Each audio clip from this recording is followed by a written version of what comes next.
G'day everyone, this is Rangadad. Sorry about the first attempt at this video. Did over an hour and realised that I hadn't adjusted the microphone because I don't have my big microphone with me. And there was no sound, so thanks to Jeesh for pointing that out. Unfortunately, just on the laptop, I don't have the spare screen with me either, so didn't see anything.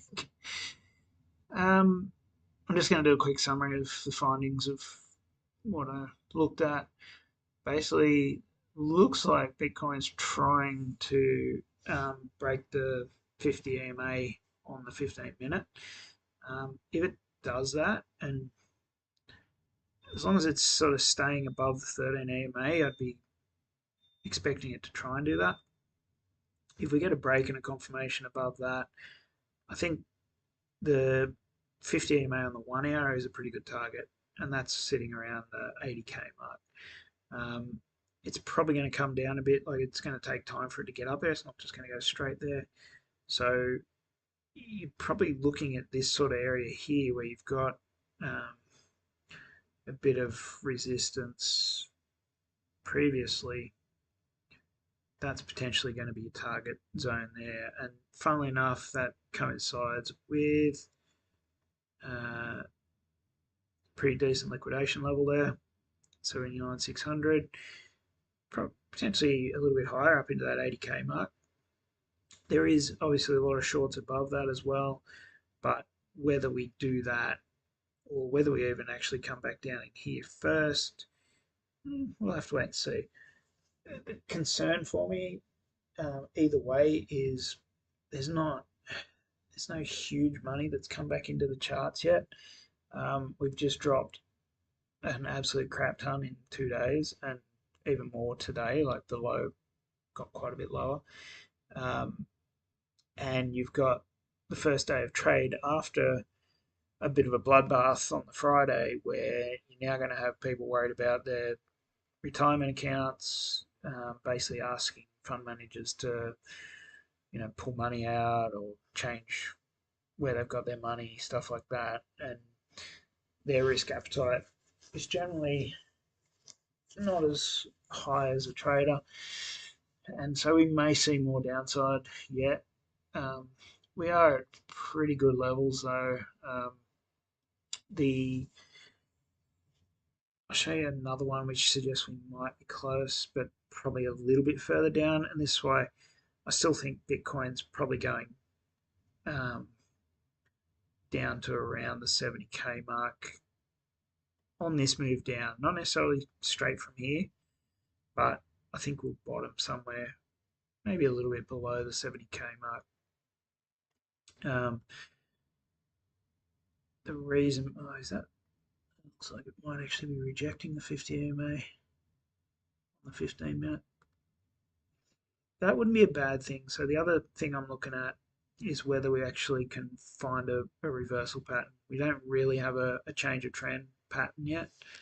I want to see sort of confirmation above the 50, but I'd also prefer to see, rather than a V-shaped sort of recovery like this, which that's fine, but after such a big drop, I'd prefer to see a little bit of consolidation and essentially something like a big W-shaped pattern. If you're going to go bull, I prefer to see that. Where are we? This is another interesting scenario. So CME futures is below the 200 EMA. There is a big gap down on that, up into 84. So I don't know whether it'll go straight there again, but that's, to me, 70k target to the downside aligns with this as well. Vector candle recovery there on the daily. The other one is the bottom of this channel here. At the moment, we're well above that, and it could take us a while to get down to there, but I still think this value area high here is a pretty good target, and that's sitting basically at 70k, which is vector candle recovery on this one as well. So that's kind of what I'm eyeing off. We are in no man's land in terms of trading volume previously, so you would expect it to kind of continue through that area pretty quickly. Um, this is an interesting target, so 67 is something to keep an eye out for as well, and be prepared for it to go to there if you're going to start longing. I wouldn't put any stop losses sort of above that. I'd try and keep the stop losses probably, yeah, look, you kind of want, to be honest with you, you want your stop losses below um, 58 if you can. Don't risk any higher than that at the moment because we just don't know where this is going to stop. Big money was out across the top, as we've been saying since we sort of broke these trend lines, and particularly after breaking this total versus stables trend line and the bear flag, it's 1 foot out the door. Um, Actually, we've been saying that since up here, but yeah, that's kind of, it's not a bad area where we're at here. There's previous horizontal bounce level, and there's a previous breakout level there as well, which for total versus stable coins, that, we may get a bounce here, so we may not see 70k straight away. Um, no guarantee by any means. Like, it's particularly this first level that it has bounced off isn't a super strong level. Um, so yeah, I'm just careful to the downside. We have broken back below this trend line too, which has provided support and resistance quite a bit on the way down. Um, Whether we come all the way back down in here, that would, I would suggest, would be around that 70k to even a bit lower, somewhere around here. But yeah, definitely firmly in a downtrend at the moment. Um, you look at this chart and you'd think, how could people have still been bullish and they're only just saying that we're now in a bear market? But realistically, it was only confirmed that move down there. Um, so yeah, that's kind of summary of it. Global liquidity's dropped pretty hard and broken that trend line pretty substantially. So it is at an interesting level though. That is previous support and resistance. This level. It's just the way money's flowing around at the moment. It looks different. Oil's broken down as well. The VIX one day went mental. That's something we haven't seen before. It hasn't been around that long, 2022, but yeah, that's setting new records. VIX one day. Um, you'd kind of expect on such a big day like that for it to actually start to pull back. Skew is pulling back still, but kind of skew's making higher lows. So that is kind of a bit of divergence that I'm interested in for suggesting this could be the area for the first bounce. Whoa. DJI has actually made that measured move already. So the breakdown of this double top, DJI has already done that. Um, there's the thing that I mentioned in the video that I didn't have the sound on was there's nothing really there's nothing really in the news or the data that's suggesting that there's there should be mass panic, and that's kind of strange. It's like it's a protest for against the tariffs, which it could well be. Like bond markets and stuff protest all the time when they don't like something. Again, not a bad level here for DJI Gold. We have broken that level though. Um,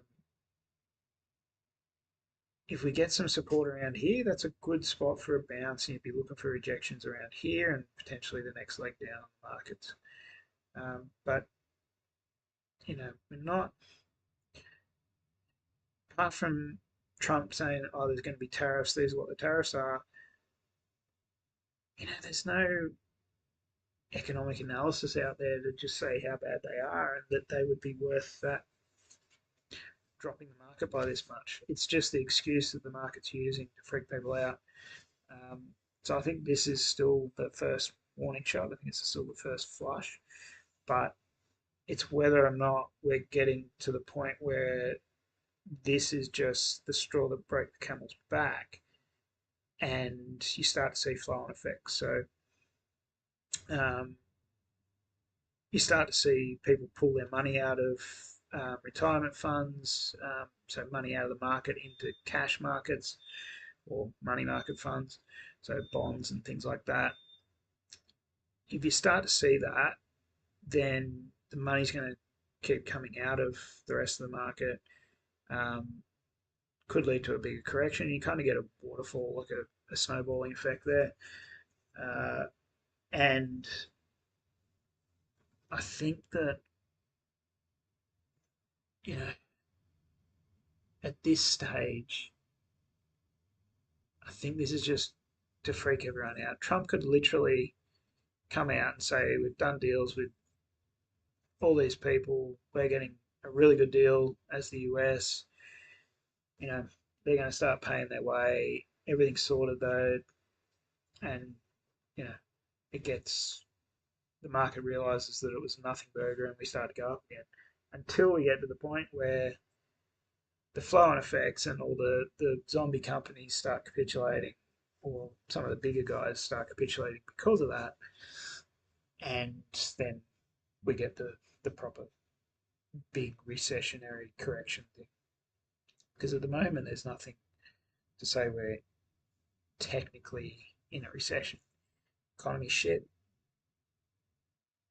Like the market, the economy in general is screwed, but the market isn't the economy, and the economy's not the market. So yeah, this is an interesting one for me too. So home builders has actually closed back above this longer term trend line. Sorry, yeah. Um, that if that makes a recovery here, that would suggest that this is a pretty good area for a bounce, but it's very shaky at the moment as well. ITB is already actually well below its trend line, so yeah, that's not great. Um, like there is signs that there are issues in real estate financials. There's signs that are there in the underlying fundamentals, but that's not what's in the news at the moment. And until that sort of comes out with a Lehman Brothers type event or something like that, that we actually get the proper correction. And if that starts from here, then holy crap, that's going to get nasty. And I measured it out in the last video that basically you could be looking at 50% quite easily. Um, main reason being is if you look at the S&P 500 inflation adjusted year on year on a log scale, um, you'll actually see we're in this range for a very long time, basically since the start. And then we broke out, had the .com um, bust, and then we had the GFC bust, and we got back inside, but then we just kept going again. And this is massive money printing, this last run up. So fake economy, essentially. Um, and you've got all sorts of issues with aging populations and stuff like that. AI may change this whole game, but um, basically, most of these run ups, apart from this one here, uh, into the .com bust was 570% run up on this particular chart. These are all around sort of 270 to 350. And this one here has been about that 280 mark. So it's right in the in the range of where you would kind of expect. That's actually a bit higher than that. I don't know why it stopped there. It was actually 350. So very similar to the run up into the 60s event. So the 1960s, you can see on the S&P 500, again, log chart, the 1960s was actually pretty flat. Like it traded sideways for 10 years. But inflation adjusted, it actually came back and nearly got to the bottom of that channel. So at the very least, I think you want to see this come into this trend line. But I think, to be honest with you, sorry, that's the month on month adjusted. Sorry, this is the month on month adjusted. Yeah, we're nearly hitting that. There's another trend line on the month on month, which we are nearly hitting. So, I think we're getting reasonably close to a little bounce at least. But in terms of the overall actual move, that's why I need to do that on the yearly. In terms of the overall actual move, now that's fucking wrong again. Looking at it on the actual yearly, sorry, yearly was basically 300%. Looking at on the yearly move, you're talking to come back down into the top of this channel just to hit the bottom, hit the top of the channel. You're talking about almost 50% correction off that yearly high there. So you're talking basically into 2,600 on the S&P 500. So inflation adjusted. That's where I think we're heading. How quickly we get there, God knows. Typically, the moves down are reasonably quick. You're talking 9 years for, if you include the dot-com bust and the GFC, that took a whole 9 years. That was a 9 year, basically, pullback on inflation adjusted terms. This one here was 16 years from, when's that, 1966 through to the bottom in 82.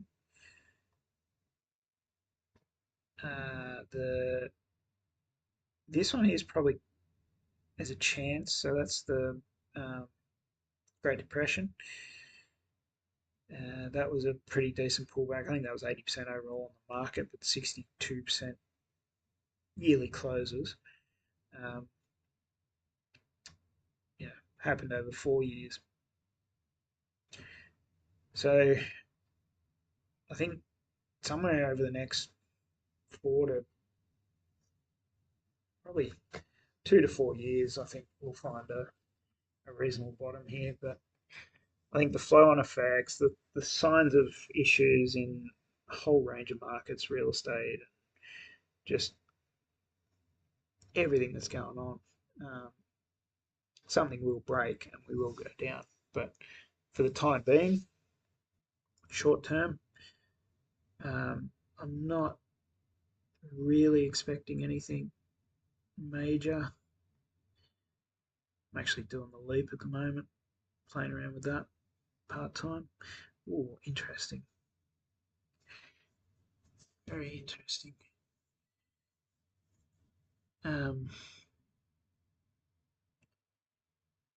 That's a big candle close. Looks like so far that's a pretty strong rejection. What do we got on the hourly? 11 minutes left on the hourly. Could come back down in here first. Hourly's rejecting that 13 EMA.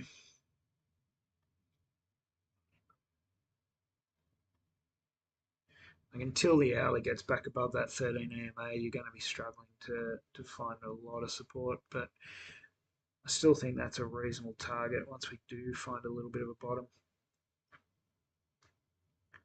But we're also a long way away from that 70k mark, which we've got to be careful of as well.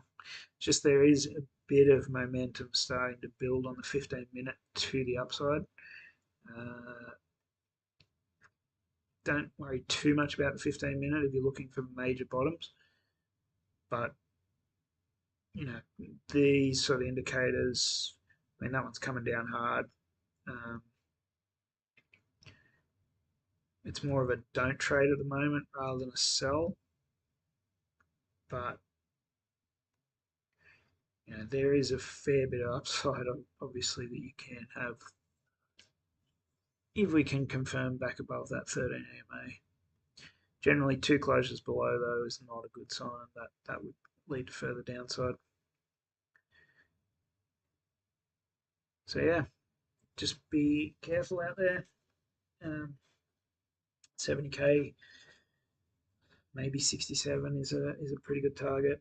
It just depends how nuts things get, and we could get some snowballing effect happening here.